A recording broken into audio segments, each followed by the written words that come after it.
Okay,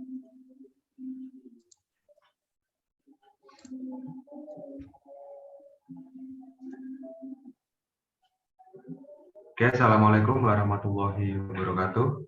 We are from group 11 and we want to present our group presentation. So first is about our member. There are two members. First is Faisal Eka Wijaya, roll number 9, and second is Muhammad Iqbal Izul Haq, roll number 16. Next. Okay, second is about our topic that we choose. Our topic is about cultural relativism and also ethnocentrism. Why do we choose this topic? Because it's already been widely known by people, and also it's happening. It's happening in our era because cultural relativism and ethnocentrism that cannot be separated by people in this world. Okay, next.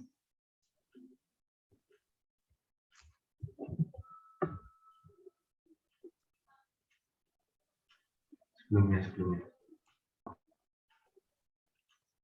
Okay. So first is about the definition of cultural relativism. Cultural relativism refers to not judging a culture to our own standards of what is right or wrong, strange or normal. So the meaning of this definition is we cannot judge about other people's cultures like their culture is strange or even it's not good for if we compare to our culture because it's we don't know about their history. Why do they have to do that culture? It's like the theory of iceberg. Like we only know a little about their culture, but we don't know of the overall reason why do they have to do that or they follow the culture. It's like that.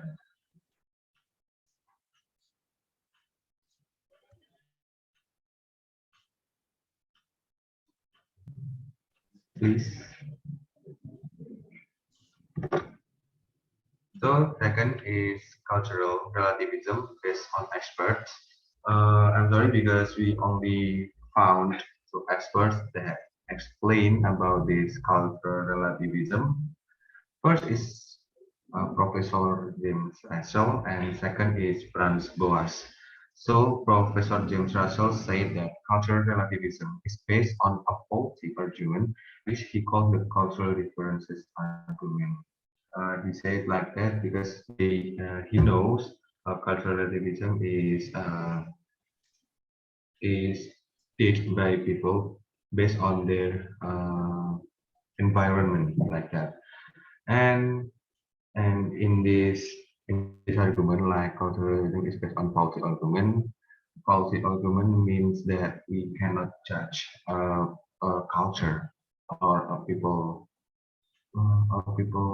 events because we found it strange like that, and we have to use a good manner when we want to comment on someone's culture. And because there are a lot of differences between the cultures in the world, especially in Indonesia, there are a lot of differences. And the second is Franz Boas. He said like civilization is not something absolute, but it's relative.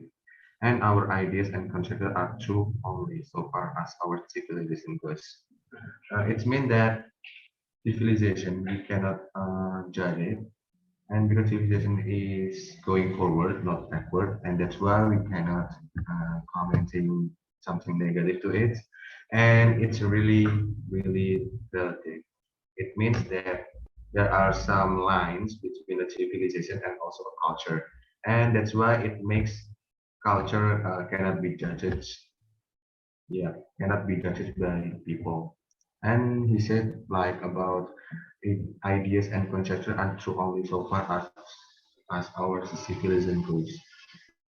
That there are conceptions about the culture and also if people or if a person doesn't know about the culture, it will causes a misconception because they don't know about the about a specific civilization that they committed like that. Okay, next. Okay, for this is the example of cultural relativism. We choose a Japanese culture, it's like offerings. Maybe some of you already know what is an offering, if, especially a Japanese. Offering is for an act of thank to the god. And in this it described it like Japanese always bring offering after their harvest season.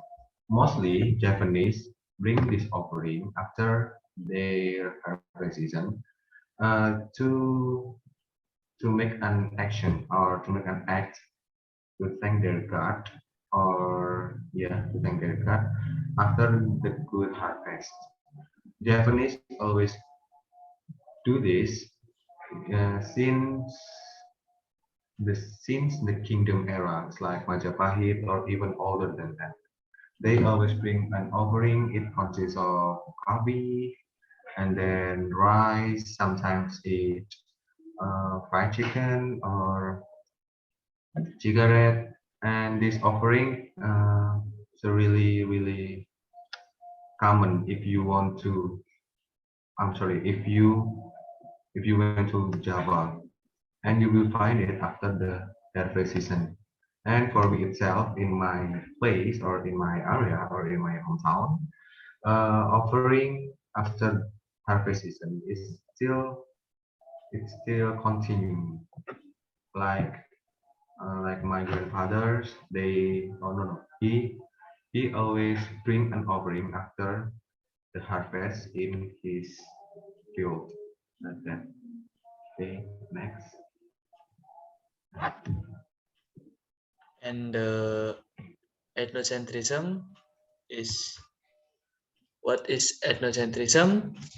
Ethnocentrism in social sciences and anthropology, as well as in colloquial English, discourse means to apply one on culture, the externity, as a frame of reference to judge other cultures, practice, behavior, belief, and people.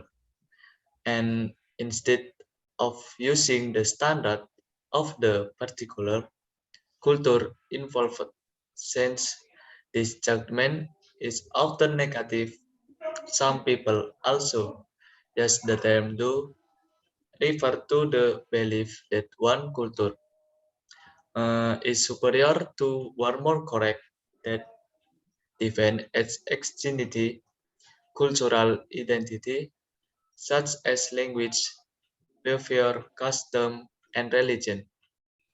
In common usage, it can also simply mean any culturally based environment. Uh, why should enthusiasm be avoided? Uh, Ethnocentrism, because this attitude must be avoided to not respect other tribes, because they think their own tribe is better than other tribes.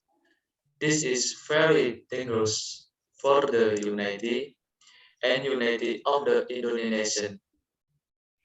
And the example is Papua, Kalimantan, and Sulawesi.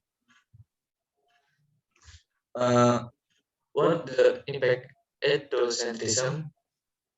Ethnocentrism is proud of one of culture and looking down on other cultures can trigger conflict among citizens, especially if the notion of ethnocentrism is not only attacked to an individual. Ethnocentrism can hinder the growth of the integration of a culture. and then presentation for me, Muhammad Iqbal Izul Haq and Tias Faisal Eka Wijaya. Thank you and presentation in the see you guys next time.